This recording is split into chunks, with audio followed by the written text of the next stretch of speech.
Hello students, God bless you. अस्सलाम वालेकुम। Maths easy approach channel है मेरा और इस पे मैथमेटिक्स क्लास 8, 9, 10 के लिए वीडियोस बना रहा हूँ मैं। आज हम मैथमेटिक्स 9 क्लास और उसका चैप्टर नंबर 5 एक्सरसाइज 5.3 उसको सॉल्व करेंगे। लेकिन इससे पहले ये जो एक्सरसाइज है, this is all about the remainder theorem. तो रिमाइंडर थ्योरम पहले क्या है, पहले हम ये वाला सीख लेते हैं कि रिमाइंडर थ्योरम है क्या।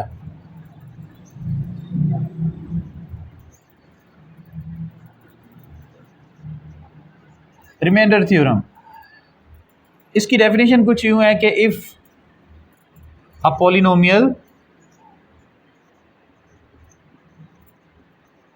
px is divided by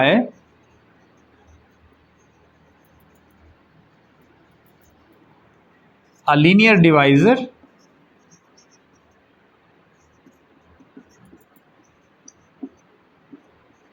p minus a linear divisor, then the remainder will be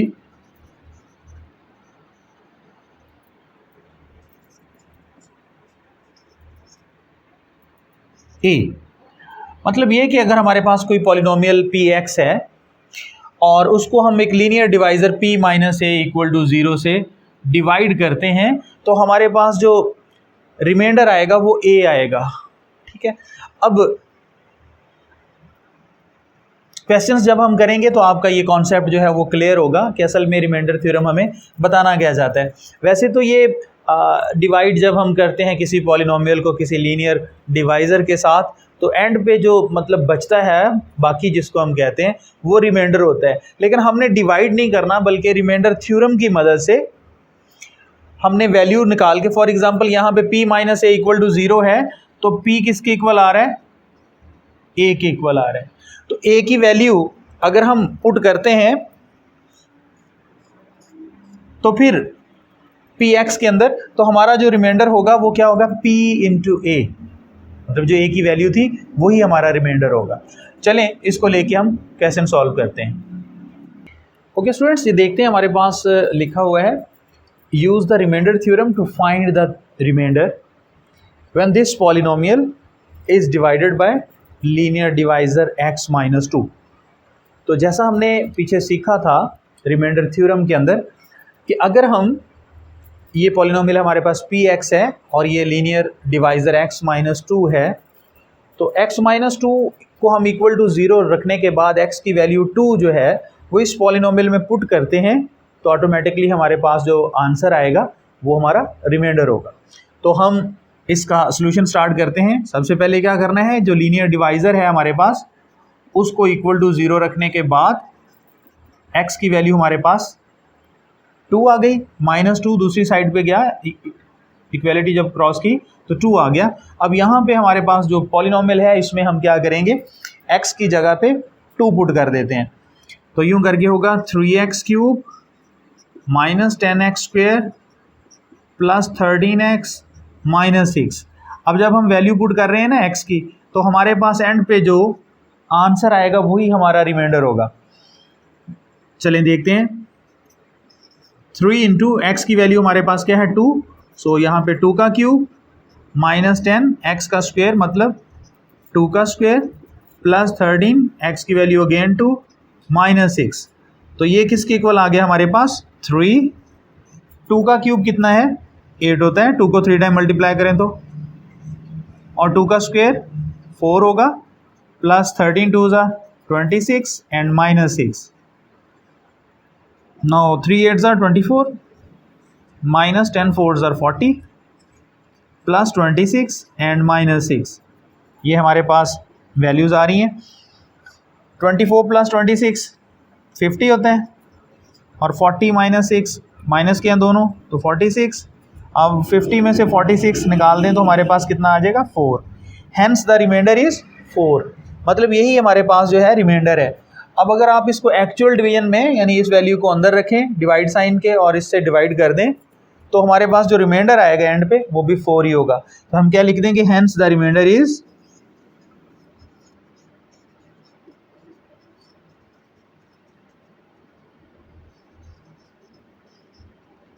4, that is our answer. अब इस टाइप के ऑलमोस्ट 5 या 6 पार्ट्स हैं जो बुक में दिए हुए हैं। तो हमने क्या करना है, हमारे पास जो लीनियर डिवाइज़र होगा सबसे पहले उसको इक्वल टू 0 रखने के बाद x की वैल्यू निकाल लेनी है और वो वैल्यू जो हमारी पॉलिनोमियल होगी उसके अंदर पुट कर देनी है, तो रिमाइंडर एंड पे आ जाएगा आपके पास। चलें एक और क्वेश्चन करते हैं। Okay students, second part, 4x³ - 4x + 3 is divided by 2x - 1। So remainder theorem हमारा क्या कहता है, if a polynomial px is divided by a linear divisor x - a, then the remainder will be pa। तो हमारे पास ये जो 2x - 1 जो linear divisor है, सबसे पहले मैंने आपको जो स्टेप बताया था वो यही था कि आपने लीनियर डिवाइज़र को क्या कर लेना है, इक्वल टू 0 रखने के बाद x की वैल्यू फाइंड कर लेनी है। x की वैल्यू क्या आ रही है यहाँ पे, 1/2। अब ये हमारे पास x की जो वैल्यू है हमने इसको पॉलिनोमियल में पुट करना है। पॉलिनोमियल लिखेंगे हम 4x³ - 4x + 3। तो रिमाइंडर हमारा क्या होगा जी, 4 इंटू x की वैल्यू क्या है हमारे पास, 1/2 क्यूब -4 इंटू अगेन 1/2 एंड +3। 4, 1 को 3 टाइम मल्टीप्लाई करें तो 1 आएगा और 2 को अगर 3 टाइम मल्टीप्लाई करें तो 8 आता है, और माइनस ये 2 1s are 2 and 2 2s are 4। तो क्या हमारे पास बचा, 2 and +3। Now 4 1s are 4, 4 2s are 8, 1/2 -2 +3, मतलब कि 1/2 -2 और +3, 3 में से 2 माइनस हम कर देंगे तो 1 बचेगा हमारा 1। तो अब हम इसको यहाँ पे सॉल्व कर लेते हैं। Remainder r is equal to क्या होगा, 1/2 + 1। अब जब भी फ्रैक्शन होगा तो हम क्या ले लेते हैं, एलसीएम। डिनोमिनेटर्स का 1 का और 2 का एलसीएम क्या आएगा, 2। अब हम क्रॉस मल्टीप्लाई करके 1 1s are 1 and 2 1s are 2। So remainder is equal to 3/2। अब याद रखें कि जब भी न्यूमरेटर ग्रेटर हो डिनोमिनेटर लेस हो तो ये इम्प्रॉपर फ्रैक्शन होती है। इम्प्रॉपर फ्रैक्शन को प्रॉपर फ्रैक्शन में चेंज करना ज़रूरी होता है। कैसे करते होते हैं चेंज, कि हम क्या करेंगे, न्यूमरेटर को डिनोमिनेटर से डिवाइड कर देंगे। तो 2 1s are 2, 1 होल, आप ऐसे डिवाइड कर दें, 3 divided by 2, 2 1s are 2, 1 whole 1/2, 2 1s are 2, 2 + 1 3/2। So हमारा रिमाइंडर किसके इक्वल आया, 1 होल 1/2 या फिर 3/2 के इक्वल। सो स्टूडेंट्स, ये क्वेश्चन जो है ना रिमाइंडर थ्योरम के जितने भी पार्ट्स हैं आप इनको इस तरह से कर सकते हैं कि जो लीनियर डिवाइज़र दिया है, लीनियर का मतलब होगा जिसमें x की मैक्सिमम पावर क्या होगी, 1 होगी, और जिसमें पावर 2 हो उसको क्वाड्रेटिक कहते हैं या सेकेंड डिग्री कहते हैं, जिसमें पावर 3 हो उसको क्यूबिक इक्वेशन या क्यूबिक पॉलिनोमियल कहते हैं, और इसमें डिग्री होती है पॉलिनोमियल की, maximum power of the variable is 3। सो इसकी क्यूबिक है ये, और अगर पावर 2 हो तो वो क्वाड्रेटिक होती है, 4 हो तो बाई क्वाड्रेटिक होती है।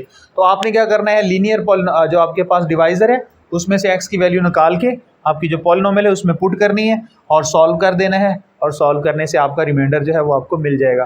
अब अगर हम इसको एक्चुअल डिवीजन में करना चाहें कि एक्चुअल डिवीजन से क्या आंसर आएगा कि नहीं, तो मैं इसकी एक आपको जो है इसको करके दिखा देता हूँ क्वेश्चन। किसी भी क्वेश्चन को अगर आप चेक करना चाहें एक्चुअल डिवीजन से तो भी आप कर सकते हैं। चलें करते हैं। चलें हम इसको सिर्फ चेक करने के लिए कि हमने जो आंसर निकाला है हमारा वो था 3/2 या 1 होल 1/2।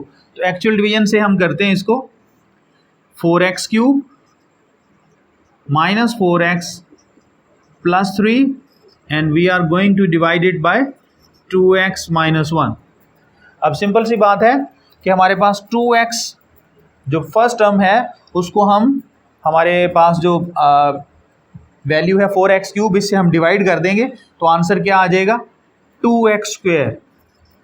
मैंने क्या बताया आपको, देखें फर्स्ट टर्म को फर्स्ट टर्म से डिवाइड करें, 4x³ को 2x से डिवाइड करें, 2 2s are, और ये x की पावर कम होकर 2 रह जाएगी तो 2x², वो आंसर लिख दिया। अब इस 2x² को 2x से मल्टीप्लाई करें तो 4x³, और 2x² को 1 से करेंगे तो माइनस का 2x²। अब हम इसको क्या करेंगे, साइंस चेंज कर देंगे, डिवाइड जिनको आती है उनके लिए कोई मसला नहीं है। तो अब 2x² ये पहले लिख लेंगे हम, माइनस का 4x + 3, यहाँ पे देखें हमारे पास डिवाइज़र है 2x और ये हमारे पास 2x²। तो अकेला हम x अगर ऊपर लिखें और x को 2x से मल्टीप्लाई करें तो क्या आ रहा है 2x² और x को अगर -1 से करेंगे मल्टीप्लाई तो x आ जाएगा। अगेन साइंस चेंज होंगी, ये प्लस हो गया, ये माइनस, ये कैंसिल, -3x एंड +3। अब ये बात है कि 2x को हम किससे मल्टीप्लाई करेंगे माइनस का 3x आए। तो देखें आपको 3x चाहिए, 2x नहीं चाहिए, तो आपको चाहिए है 3x। तो हम इसको अगर 3/2 से मल्टीप्लाई करते हैं तो देखें 2 से कैंसिल हो जाएगा और 3 आ जाएगा। लेकिन अगर माइनस का 3 चाहिए तो फिर माइनस के 3/2 से कर दें। सो माइनस के 3/2 से अगर मल्टीप्लाई करेंगे हम तो 3/2 को जब 2x से मल्टीप्लाई करेंगे तो क्या आ जाएगा हमारे पास माइनस का 3x, और जब -3/2 को +1 से करेंगे तो प्लस का 3/2। अब ये कैंसिल हो गया, ये 3 में से 3/2 मतलब 3 में से उसका हाफ निकाल दें तो फिर 3/2 ही आ जाएगा। कैसे आएगा ये देख लें, 3/1 है प्लस का और माइनस का हमारे पास क्या है 3/2। एलसीएम लेंगे 1 और 2 का, डिनोमिनेटर्स का 2 आगे और क्रॉस मल्टीप्लाई 3 2 ज़ार 6, 3 1 ज़ार 3। सो 6 - 3 क्या होता है 3/2। तो हमारे पास रिमाइंडर क्या आया 3/2। अगर आप अपने क्वेश्चन को जो हमने पहले किया था उसमें चेक करें तो हमने 3/2 निकाला था, जिसको फिर हमने इम्प्रॉपर को प्रॉपर फ्रैक्शन में चेंज किया था। तो 3/2 को जब हमने 3 को 2 से डिवाइड किया था तो 1/2 आया था। तो हमारा जो क्वेश्चन जो हमने पिछले पार्ट में किया है इसी वीडियो में, वो क्या था आंसर हमारे पास रिमाइंडर का 3/2। और यहाँ पे एक्चुअल डिवीजन में जब हमने किया तो भी 3/2 आया। मतलब ये कि ये रिमाइंडर थ्योरम जो है ये बस एक ऐसे ही नहीं है कि भी ऐसे होगा। ये एक्चुअल डिवीजन में जब हम डिवाइड करते हैं किसी भी पॉलिनोमियल को किसी लीनियर डिवाइजर के साथ, तो जो एंड पे आता है हमारा रिमाइंडर उसको बजाइए। देखें ये कॉम्प्लिकेटेड है, ये थोड़ा मुश्किल है। तो अगर आप इस तरह नहीं करना चाहते और आपसे पूछा गया है कि रिमाइंडर फाइंड करें तो आप ये एक्चुअल डिवीजन ना करें, ये मुश्किल है। और रिमाइंडर थ्योरम जिसको आता है वो रिमाइंडर थ्योरम की मदद से यानी लीनियर डिवाइजर में से x की वैल्यू निकाल के पॉलिनोमियल में पुट कर देंगे तो हमारे पास रिमाइंडर आ जाएगा। मतलब एक्चुअल डिवीजन से हाँ हमें काफ़ी हद तक रिलीफ मिल जाता है, हमें नहीं करने की ज़रूरत पड़ती अगर रिमाइंडर पूछा हो, क्योंकि ऊपर लिखा है use the remainder theorem to find the remainder, कि रिमाइंडर फाइंड करना है। तो आप एक्चुअल डिवीजन की तरफ अगर चले जाएँ तो ये गलत हो जाएगा, क्योंकि हमें उसने क्या कहा है, उसने कहा है कि रिमाइंडर थ्योरम को यूज़ करें। हमने ये क्या किया, चेक करने के लिए एक्चुअल डिवीजन को यूज़ किया है कि आया कि हमारा रिमाइंडर उतना ही है जितना हमने रिमाइंडर थ्योरम से निकाला है। तो मेरा ख्याल है कि आपको समझ आ गई होगी और बाकी के जो 3-4 पार्ट्स हैं आप खुद कर पाएंगे। चलें नेक्स्ट वीडियो तक के लिए इजाज़त दीजिए। May God bless you.